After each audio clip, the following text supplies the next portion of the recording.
প্রথমে আমার পরিচয়টা দেই। আমি assistant public prosecutor Radhakanta Das, Dharmanagar, north Tripura district.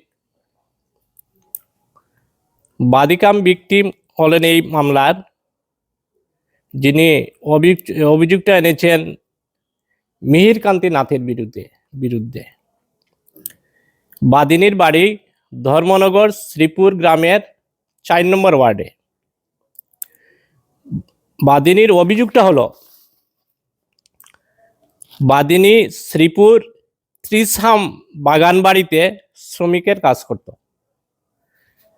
উক্ত বাগান বাড়িতে কাজ করার সময় বাগান বাড়ির মালিক মিহির কান্তি নাথ তার সাথে শারীরিক সম্বন্ধ করার প্রস্তাব দিতেন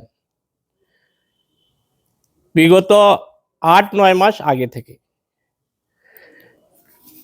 ভিকটিম তথা এই মামলার বাদিনী বাধা দেওয়ার পরও বলপূর্বক কয়েকবার শারীরিক সম্বন্ধ স্থাপন করেন। বর্তমানে ভিকটিম অর্থাৎ এই মামলার বাদিনী গর্ভবতী।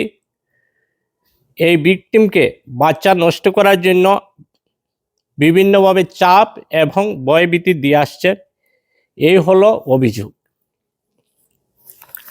উক্ত বিষয়ে বাদিনী ধর্মনগর মহিলা থানায় অভিযোগ দায়ের করেন 19/1/2026 ইংরেজি, যার ফলশ্রুতিতে কেসটি রেজিস্টার্ড হয় WDN 02/2026, which is registered under section 64(2)M of Bharatiya Nyaya Sanhita BNS।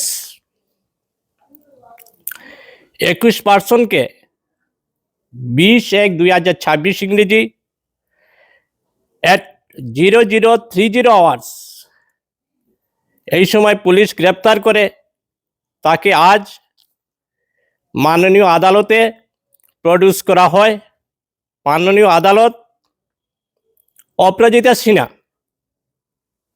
Bail petition, আসামিদের পক্ষে বেল পিটিশন দেওয়া হয়। মাননীয় বিচারক অপরাজিতা সিনহা বেল পিটিশন শোনার পর বেল পিটিশন রিজেক্ট করেন। 21 পার্সনকে 2/2/2026 ইংরেজি পর্যন্ত জেল হেফাজতে থাকার নির্দেশ দেন আদালত।